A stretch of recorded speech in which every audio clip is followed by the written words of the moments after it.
Rakkoo akkamuu keessa yoo jiraatte daandiin jireenyaa ulfaataa fi xaxamaa yoo sitti ta'ellee carraa fi abdii qabda.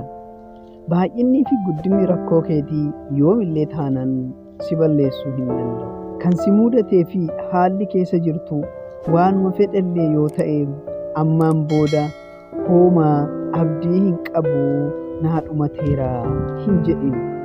Akkas yoo sitti dhagahame miirri akkanaa kan sitti dhagahamuu danda'e wantoonni waan walirratti si jalaa tuulamanii fi gadi aantummaa miiraa keessatti waan argamtuuf malee haalli keessa jirtu waan furmaata hin qabnee fi hin jijjiiramne ta'ee miti.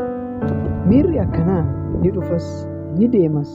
Gammachuun akkuma dhufee deemu akkasumas yeroo hundaa gaddaas gammadaas hin taatu.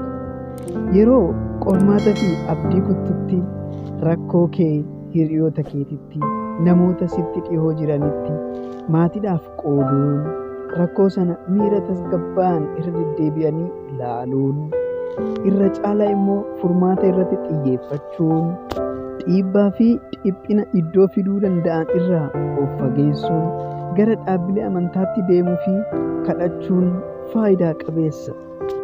Dabalatas kitaabbilee beekumsaa fi hubannoo dabalan dubbisuun, viidiyoowwan dadammaqsoo ilaaluun, sochii qaamaa taasisuun faayidaa qabeessa akka ta'e ni himama. Yeroo miirri abdii kutuu sitti dhagahamu kanaan dura yeroo itti dhiphattee fi yeroo sodaatte garuu akkamitti akka dabarte yaadadhu. Jireenya keessatti yeroo hundaa boru gaarii fi fooyya'aa ni ta'a jedhanii yaaduun abshaalummaadha. Abdiin waan barbaannu garuu kan hin qabaanne, ija miiratiin kan laallu garuu kan bira hin geenye akka argannuu fi akka bira geenyu kan ittiin mirkaneeffannu meeshaa sammuu wayiiti. Abdiin dhala namaatiif wantoota baay'ee barbaachisoo ta'an keessaa tokkodha. Qabeenya baay'ee kan qabu irraa abdii baay'ee kan qabutu caala. Namni abdiin guutame yoo dhukkubsate akka fayyu, yoo dhabe akka argatu, har'a yoo kasaare boru akka buufatu, har'a yoo gadde boru akka gammadu, yoo hidhame akka hiikkatu, yoo kufes akka ka'u ni amana. Ilaalchi fi yaadni akkanaa baay'ee barbaachisaadha. Jireenyi eenyufuu yoo ta'e yeroo hundaa gaarii fi gammachiistu ta'uu hin dandeechu. Of jabeessuu fi abdiidhaan of guutuun wantoonni abdii nama kuchisiisan fi haalonni ulfaatoon innaa nama mudatan yeroo rakkisaa kana akka dabarru nu taasisa. Dachee tana irratti namni siruma abdii hin qabnee fi xumuratee nama du'e qofa. Namni hafuura qabu hundi abdii fi carraa qaba.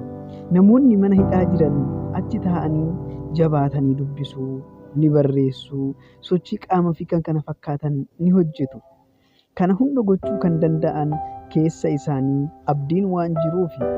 Miira akkanaa osoo qabaachuu baatanii fi abdii kan kutan osoo ta'anii waan tokko godhuudhaaf kaka'umsa hin qabaatan ture.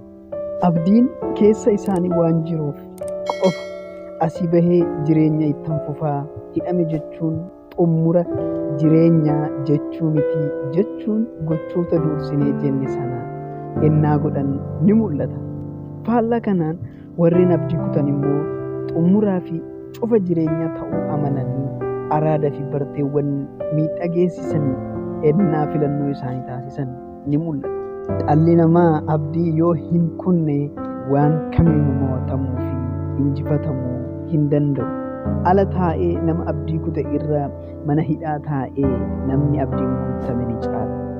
Abdiin iddoo fi yeroo kamittuu jireenya akka itti fufuu dandeenyu kan nu taasisu utubaa jireenyaati. Maatii koo hanga ammaatti waan loltoota nu galatoomaa baay'ee.